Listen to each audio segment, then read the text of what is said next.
Hello friends, welcome to modern classes. देखिए आज हम लोग जो पढ़ने वाले हैं रेखा और कोण का क्वेश्चन। इससे पहले वाला जो वीडियो है उसमें हम लोग बेसिक को देख चुके हैं, ज्योमेट्री का फर्स्ट क्लास था वो, और उसमें समझे हैं कि रेखा कोण क्या होता है, कितने प्रकार का होता है, उससे रिलेटेड क्या क्या गुण पाए जाते हैं उनके अंदर। तो ये सब को हम लोग जान चुके हैं और उससे रिलेटेड आज हम लोग क्वेश्चन देखने वाले हैं। तो जो हमारा कल वाला वीडियो था, यानी इससे पिछला वीडियो था, उस वीडियो को यदि आप नहीं देखे हैं तो सबसे पहले उस वीडियो को यदि देख लेते हैं तो आज का प्रश्न जो सोल्व करने में आपको बहुत ज़्यादा हेल्प मिलेगा। तो उस वीडियो को देखने के लिए आप आई बटन पर क्लिक कर लीजिए, वहाँ से भी जाके देख सकते हैं, या आप डिस्क्रिप्शन बॉक्स में भी जाकर उस वीडियो का लिंक के थ्रू देख सकते हैं। चलिए हम लोग पहला क्वेश्चन देखते हैं। देखिए हमारा पहला क्वेश्चन जो दिया गया है, इसमें पूछा जा रहा है कि यक्स का वैल्यू बताइए, और एक रेखा है और इस रेखा पर एक कोण बनाया गया है, यानी कि यहाँ दो कोण बन रहा है। ध्यान दीजिएगा, यहाँ एक कोण इस साइड में है और एक कोण दूसरे साइड में है, और एक कोण 3x है, दूसरा कोण है 5x + 12 है, यानी कि 12 है। क्लियर? यहाँ तक जो हमें बताया जा रहा है, और इस हिसाब से जो हम कल बताए थे आपको एक नियम बताए थे कि एक रेखा पर कितना हूँ कोण बन सके, कितना हूँ कोण बनेगा, और सभी कोणों का योग क्या होता है, 180 डिग्री होता है। इस हिसाब से देखा जाए तो इन दोनों को कह सकते हैं कि 5x + 12 + 3x हो जाएगा, इक्वल टू क्या हो जाएगा, 180। यहाँ तक क्लियर है? यदि x का वैल्यू निकालेगा तो 5 3 8x हो जाएगा, और 8x बराबर क्या हो जाएगा, 180, और माइनस क्या हो जाएगा, 12। यानी 8x बराबर देखा जाए तो होगा क्या, तो आप बोलिएगा कि हो जाएगा 68, यानी 168 हो जाएगा। और उसके बाद यदि x का वैल्यू निकालेगा तो क्या हो जाएगा भाई, आप डायरेक्ट भी कर सकते हैं, ऐसे काट सकते हैं, 8 दूना के 16, 8 के 8, यानी x का वैल्यू जो हुआ वह 21 डिग्री हुआ। यहाँ तक क्लियर है? इस प्रकार से आप इसको बना सकते हैं। चलिए नेक्स्ट क्वेश्चन हम लोग देखते हैं। देखिए हमारा दूसरा क्वेश्चन कुछ ऐसे दिया गया है। यहाँ एक फिगर दिया गया है और फिगर में पूछा जा रहा है कि BOC क्या है। BOC कहें तो B, और यहाँ देखिए O है, लिखना भूल गए हम, ध्यान दीजिएगा, O है, और उसके बाद AC है। यानी आपको जो पूछा जा रहा है, क्या पूछा जा रहा है, ए वाला कोण को पूछा जा रहा है, यानी यह कोण क्या बन रहा है, इसी के विषय में पूछा जा रहा है आपसे। तो बहुत ही सिंपल है, इसको अलग अलग तरीक़ा से आप कैसे भी बना सकते हैं। देखिए बहुत ही नॉर्मल है। एक बात ध्यान दिया जाए कि BOC कहने का अर्थ क्या है, ए वाला जब कोण बन रहा है तो यह वाला जो रेखा है, यानी इस रेखा की बात हम कर रहे हैं, यानी CD, ऐसे समझिएगा, CD में इस बिंदु से यह क्या निकला है, B निकला है, और इधर बताया क्या जा रहा है, 31 डिग्री। तो आप ऊपर वाले इस टोटल कोण को, हालांकि जैसे भी दिया गया है, इस टोटल कोण को आप कह सकते हैं कि इसी रेखा पर 1 2 3 कोण बसा हुआ है, जिसमें एक कोण की वैल्यू दे दी गई है और इन दोनों कोणों को योग करके पूछा जा रहा है। तो इसको यदि ज्ञात करना हो तो आप आसानी से बना सकते हैं। जैसे देखिए यहाँ 180 डिग्री में से हम 31 डिग्री को सिर्फ घटा देंगे तो होगा क्या, देखिए यहाँ से घटाइएगा तो होगा आपको 149 डिग्री, यानी कि इन दोनों, ये दोनों जब मिलेंगे तो क्या बनेंगे, 149 डिग्री का कोण बनाएंगे ये दोनों मिलके। लेकिन ध्यान से देखिएगा, एक बात आपको नोटिस करना है, आप दूसरे तरीक़ा से भी इसको सोल्व कर सकते हैं। यदि इस नीचे वाली रेखा, देखिए जो बीच वाली AB रेखा है, इस AB रेखा के नीचे देखा जाए तो ये तीनों लोग मिलकर कितना बनाएंगे, तो आप बोलिएगा कि सर ये तीनों लोग मिलकर 180 बनाएंगे, क्योंकि हम बताए हैं कि एक ही रेखा के जो एक ही रेखा पर जो कोणों का युग्म बनता है, यानी कि कोणों का जो जोड़ा बनता है, सब क्या बनता है, 180 डिग्री का बनता है। तो आप कह सकते हैं कि यहाँ से देखिए 40 और 30 कितना हो जाएगा, 70, यानी दोनों मिलकर 71 डिग्री का बना रहे हैं, यानी टोटल 180 बन रहा है। तो 180 में से 71 को सिर्फ घटाया जाए तो क्या बचेगा भाई, तो यहाँ से आप बोल सकते हैं कि सर यहाँ से घटाया जाए यदि 71 तो 109 डिग्री का कोण बच सकता है। यानी इस बात को कह सकते हैं कि जो यहाँ बचने वाला है क्या होगा, 109 डिग्री का कोण बनेगा। यहाँ जब 109 डिग्री का कोण बनेगा तो आपको बताए हैं कि यदि दो कोण ऐसे, मतलब दो भुजाएं एक दूसरे को काट रही हैं, प्रतिच्छेद कर रही हैं, तो यहाँ वाला कोण और यहाँ वाला कोण बराबर होता है शीर्षाभिमुख से। तो शीर्षाभिमुख कोण से इस बात को हम कह सकते हैं कि जो केवल यहाँ बनेगा वो क्या बनेगा, 109 डिग्री का बनेगा। और ध्यान दीजिएगा यहाँ AB और FE जो है रेखा, यह रेखा भी एक शीर्षाभिमुख बना सकता है, यहाँ और यहाँ, समझ पा रहे हैं, ए वाला और ए वाला, तो यहाँ क्या बनेगा, 40 डिग्री, और 40 डिग्री और 109 डिग्री को जोड़िएगा तभी तो ये दोनों कोण मिलकर बनेगा, और यहाँ से क्या बन सकता है, 149 डिग्री का कोण बनाया जा सकता है। तो आपको जैसे भी समझ में आ रहा है वैसे लगाइए, लेकिन जो हमारा पहला मेथड था वो सबसे सिंपल था। चलिए हम लोग नेक्स्ट क्वेश्चन देखते हैं। देखिए हमारा जो तीसरा क्वेश्चन है कुछ इस प्रकार से है कि इसमें पूरक कोणों के विषय में कहा गया है, यानी पूरक कोण सबसे पहले ज़्यादा जानना जरूरी हो जाता है। इसमें बताया क्या जा रहा है कि यदि इतना और इतना एक दूसरे के क्या हो, पूरक कोण हो, तब उनमें यक्स का वैल्यू क्या होगा। अब ध्यान दीजिएगा कि पूरक कोण उनको कहते हैं जिन दो कोणों को हम कह सकते हैं कि दोनों कोणों का योग क्या हो, 90 डिग्री हो। यानी अभी बताए थे आपको, यानी पिछला वीडियो में अल्फा प्लस बीटा बराबर 90 डिग्री होता है, तो इस बात को कहते हैं कि अल्फा और बीटा क्या है, दोनों पूरक कोण है। उसी प्रकार से इन दोनों को ऐड किया जाए तो 2x + 17 और फिर प्लस x + 4 इस तरह से कर सकते हैं, इतना डिग्री बराबर क्या हो जाएगा 90 डिग्री। यदि इसको फॉलो करेगा तो क्या कहे जाएंगे, पूरक कहे जाएंगे। यह पहले से पूरक दिया है तो इस बात को हमको मान कर चलना होगा कि इन दोनों का योग क्या होगा 90 डिग्री होगा। और यहाँ से यदि सोल्व करके x का वैल्यू निकालिए तो होगा क्या कि 3x प्लस 21 बराबर क्या होगा 90 डिग्री, ऐसे करके। और 3x बराबर क्या हो जाएगा भाई, तो इसको माइनस कीजिएगा 69 हो जाएगा। छोटा छोटा स्टेप को हम काट रहे हैं, समझने का प्रयास कीजिएगा। और x का वैल्यू देखिए 3 दूना के 6, 3 तिली के 9, यानी क्या हो जाएगा 23 डिग्री। और ऑप्शन नंबर जो डी हमारा है वह सही हो जाएगा। इस प्रकार से ये सब छोटा छोटा प्रश्न आता है। और रेलवे में खासकर बात बता दें आपको, इतना ही छोटा छोटा प्रश्न आता है, बहुत ज़्यादा क्वेश्चन नहीं आता है बड़ा बड़ा। ध्यान दीजिएगा। अगला क्वेश्चन हम लोग देखते हैं। देखिए हमारा चौथा क्वेश्चन जो है, इसमें संपूरक कोण के विषय में कहा जा रहा है कि यदि इतना और इतना एक दूसरे क्या हो, संपूरक कोण हो, तो y का मान क्या होगा, यानी y बराबर वाट कह रहा है। तो यहाँ थोड़ा सा समझने का प्रयास कीजिए, संपूरक किसको कहते हैं। तो हम बताए थे पिछला वीडियो में, संपूरक उनको कहते हैं, उन दो कोणों के समूह को कहते हैं जिनका योग क्या हो, जिनका योग 180 डिग्री हो। यानी अल्फा और बीटा दो क्या हैं, संपूरक कोण तभी माने जाएंगे जब उन दोनों कोणों का योग क्या होगा 180 डिग्री होगा। तो इस हिसाब से यदि देखा जाए तो हम कह सकते हैं इतना और इतना का वैल्यू क्या होगा, ऐड करने के बाद 180 होगा। यानी कह सकते हैं कि 5y plus 62 degree plus 22 degree, ऐसे प्लस y बराबर क्या हो जाएगा 180 डिग्री। और इनको जोड़ा जाए तो क्या हो जाएगा 6y प्लस इनको जोड़िएगा तो क्या हो जाएगा 80 4 84 हो जाएगा। यानी 84 डिग्री बराबर क्या हो जाएगा 180 हो जाएगा। और इसको घटाइएगा इधर ले जाकर तो 6y बराबर क्या हो जाएगा भाई, तो होगा 96 हो जाएगा। और डायरेक्ट यहाँ से कटा सकते हैं, 6 के 6 एक बार में हो जाएगा, 3 हो जाएगा, 6 6 36, यानी y का मान क्या हो जाएगा भाई 16 डिग्री होकर निकल आएगा। और 16 डिग्री हमारा जो है यह राइट आंसर हो जाएगा। चलिए हम लोग नेक्स्ट क्वेश्चन देखते हैं। देखिए अगला क्वेश्चन भी जो दिया गया है वह भी संपूरक कोण के आधार पर ही दिया गया है। यानी संपूरक जो अभी बताए हैं जस्ट उसी से रिलेटेड है। देखिए यहाँ संपूरक डाल दिया है और इसमें जो बताया जा रहा है कि जो कोण है वह 13:5 के अनुपात में है।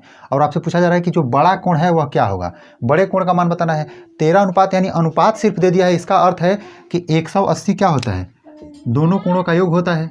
180 डिग्री क्या होता है, दोनों कोणों का योग होता है। और अनुपातिक रूप से देखा जाए तो 13 और 5 क्या हो जाएगा 18 अनुपात हो जाएगा। और 18 अनुपात का वैल्यू क्या हो जाएगा भाई 180 हो जाएगा। और यहाँ से आप देखिए डायरेक्ट भी इसको बना सकते हैं, कुछ नहीं करना है, देख कर आंसर लगा सकते हैं। लेकिन थोड़ा समझिए रूल के अनुसार 1 अनुपात का वैल्यू होगा क्या होगा भाई, यहाँ से कहिएगा तो ऐसे करके 10 डिग्री हो सकता है। समझ पा रहे हैं, यानी 10 डिग्री हो जाएगा। और जो बड़ा कोण क्या होगा भाई 13 अनुपात वाला बड़ा कोण होगा, तो 13 अनुपात का वैल्यू निकालेगा तो क्या हो जाएगा 13 गुणे 10, यानी कि कहें तो 130 डिग्री। और हमारा जो राइट आंसर होगा ए हो जाएगा। लेकिन आप ध्यान से देखिएगा तो 13 5 18, 18 डिग्री का मान 180 डिग्री होता है।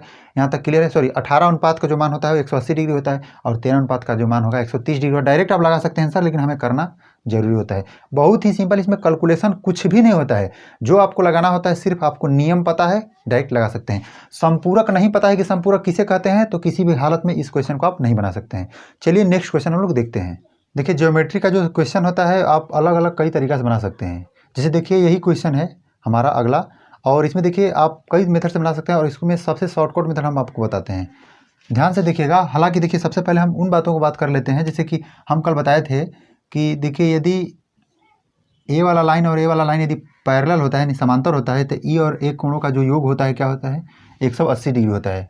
इसको हम कह सकते हैं आसन्न कोण, हिंदी में कहें तो आसन्न कोण क्या होता है, इन दोनों का योग क्या हो जाता है 180 डिग्री हो जाता है। और इसी बात का हम यहाँ प्रयोग करेंगे। हालांकि हम अलग से भी इसको बताए थे जब समांतर लाइन के विषय में उसके कुछ गुण के विषय में बात कर रहे थे तब। यहाँ क्या बता रहे PQ और LM और RS ये तीनों क्या है पैरेलल है। PQ ये है और LM यहाँ है और RS यहाँ है। ये तीनों लाइन क्या है आपस में पैरेलल है, समांतर हैं।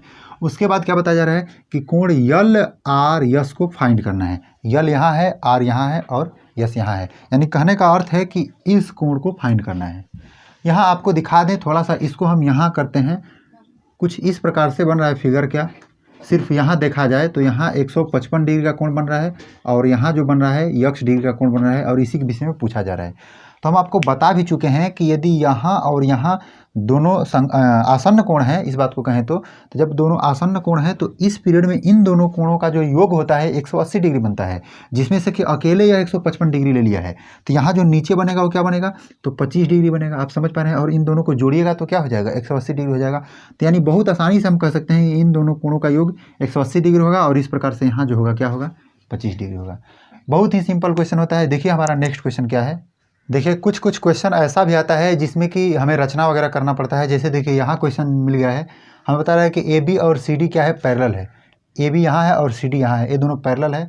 और ए बी ई यानी ये वाला कोण जो बताया जा रहा है 100 डिग्री का है, यानी 100 डिग्री का है। और यहाँ जो बताया जा रहा है सी डी ई का वैल्यू पूछा जा रहा है, सी डी ई इसका वैल्यू पूछा जा रहा है। और ये दोनों क्या है, समांतर है। थोड़ा हम एक रचना करते हैं, यानी एक इसमें रचना करना चाहते हैं। देखिए इसमें क्या होता है, यदि रचना किया जाए, और यह रचना क्या है हमारा, थोड़ा समझिएगा। यह रचना जो है हम इसको ई और एफ मान के चल रहे हैं, तो यह रचना हम डॉट डॉट द्वारा करते हैं। हालांकि देखिए हमें कंपटीशन में पढ़ना है, डॉट से करना है, कैसे करना है, सिर्फ हमें अपना दिमाग लगाना है और कुछ नहीं। यदि मान के चला जाए, यदि यह इसके पैरेलल है, इसके पैरेलल में हम एक लाइन की रचना किए जो कि इस बिंदु से है, समझने का प्रयास कीजिए हम क्या कहना चाहते हैं। इसके पैरेलल में ये है और इसके पैरेलल में हम एक लाइन की रचना किए, तो इसका अर्थ यह है कि ये तीनों पैरेलल हो गया। यहाँ तक क्लियर है। जब तीनों पैरेलल हो जाएगा तो थोड़ा समझने का प्रयास कीजिएगा। ए वाला कोण और यहाँ वाला कोण, अभी बताए हैं कि जब दो लाइन ऐसे करके पैरेलल हों तो ये वाला कोण और एक वाला जो कोण है इसको आसन्न कोण कहते हैं। और इस आसन्न कोणों का योग जो होता है वो क्या होता है, 180 डिग्री होता है। यानी यहाँ 100 डिग्री बन रहा है, तो ये दोनों कोण मिलाकर कितना बनेगा भाई, तो आप बोलिएगा सर यहाँ बनेगा जो 80 डिग्री बनेगा। कौन सा कोण, बी ई एफ कितना बनेगा भाई, तो बी ई एफ 80 डिग्री का बनेगा। जिसमें से कि 25 डिग्री अकेले है, तो इधर वाला क्या बनेगा, तो आप 80 में से 25 को माइनस करके देख सकते हैं। देखिए 80 में से 25 को कर लीजिए माइनस ऐसे, तो यहाँ से जो बचेगा क्या बचेगा, 55 डिग्री बचेगा। आप माइनस करके देखिएगा 80 डिग्री में से 25 डिग्री को माइनस करके 55 डिग्री, यानी कह सकते हैं कि जो यहाँ वाला कोण है, सिर्फ ए वाला कोण, इसके विषय में कहें तो कितना बनेगा, 55 डिग्री। फिर से आपको याद दिला दें, ए वाला और ए वाला क्या है, पैरेलल है। जब ये दोनों पैरेलल है तो यहाँ से देखिए कुछ इस प्रकार से कोण बना है, तो यहाँ भी आसन्न कोण बना क्या, और इस आसन्न कोण का मान जो है वह क्या है, 55 डिग्री। देखिए सॉरी भूल गए हैं, 55 डिग्री। यह 55 डिग्री यदि होता है तो ऊपर वाला क्या बनेगा भाई, तो इन दोनों का योग क्या होता है, 180 डिग्री। इस प्रकार हम कह सकते हैं कि यहाँ वाला जो कोण बनेगा 125 डिग्री बनेगा, तभी दोनों मिलकर क्या होगा, 180 डिग्री का बन पाएगा। यहाँ तक क्लियर है। और इस प्रकार से हम कह सकते हैं कि जो हमारा ऑप्शन नंबर ए है 125 डिग्री सही है। देखिए यहाँ फिर से एक संपूरक वाला क्वेश्चन आ गया है, और इस संपूरक कोण में क्या बताया जा रहा है, देखिए कि उस कोण का मान बताइए जो अपने संपूरक कोण का क्या हो, 1/5 हो। 1/5 का अर्थ क्या है, थोड़ा समझिएगा। जैसे हम अभी जो फ्रैक्शन का मान हम बहुत बार बता चुके हैं कि जिसमें यदि देखिए 5 हमारा मेन वैल्यू होता है, तो उसमें से इसके विषय में कहा जाता है। यह क्या है, मेन वैल्यू है, और यह क्या है, हमारा कहने वाला वैल्यू है। यानी कि अपने संपूरक कोण का 1/5 है, यानी उसका संपूरक कोण क्या है, 5 है, तो उसमें वह क्या है, 1 है। यानी इस बात को कहें कि दोनों को यदि जोड़कर देखा जाए तो क्या निकलेगा, 6। यानी दोनों का जोड़ क्या होना चाहिए, हमें 6 होना चाहिए। और 6 का मतलब क्या, संपूरक कोण का योग तो हमारा 6 होता नहीं है, क्या होता है, 180 डिग्री होता है। तो 6 अनुपात का वैल्यू है वह क्या बताया जा रहा है, 180 डिग्री समझिएगा। तो यहाँ से 1 अनुपात का 6 × 18 30 डिग्री हो जाएगा। और 1 अनुपात का जब वैल्यू हमें पता चल गया तो हमसे पूछा क्या जा रहा है, उस संपूरक कोण का मान बताइए, यानी इस 1 का मान बताइए। तो 1 का मान तो क्या हो जाएगा, 30 डिग्री। यहाँ से आप लगा सकते हैं, हालांकि बहुत ही शॉर्टकट बताए हैं नहीं। तो चलिए देखिए हमारा अगला प्रश्न कुछ इस प्रकार से है। देखिए इसमें बोला जा रहा है कि x का वैल्यू ज्ञात कीजिए, और ध्यान दीजिएगा ये ऐसे और ऐसे है और ऐसे करके मतलब 3 लाइनों को बनाया गया है। और देखिए पहला लाइन हो गया, इसको दूसरा लाइन, इसको तीसरा लाइन मान सकते हैं। अब इसमें नाम नहीं दिए हैं, बहुत ज़्यादा इसमें कॉम्प्लिकेटेड नहीं है, थोड़ा समझने का प्रयास कीजिएगा। इस लाइन को देखिए और इस लाइन को देखिए, तो यहाँ आप देख रहे हैं कि यहाँ एक दूसरे को ऐसे करके प्रतिच्छेद कर रहा है। और इसका यदि शीर्षाभिमुख कोण देखा जाए तो यह होगा क्या, शीर्षाभिमुख क्या होता है, फिर से आपको बता दें कि ऊपर वाला इसके साथ यदि जो कोण बनाता है, इन दोनों कोणों के युग्म को हम क्या कहते हैं, शीर्षाभिमुख कोणों का युग्म। ठीक है, उसी तरह से इसका भी जो बनता है उसको क्या कहते हैं, शीर्षाभिमुख कोणों का युग्म।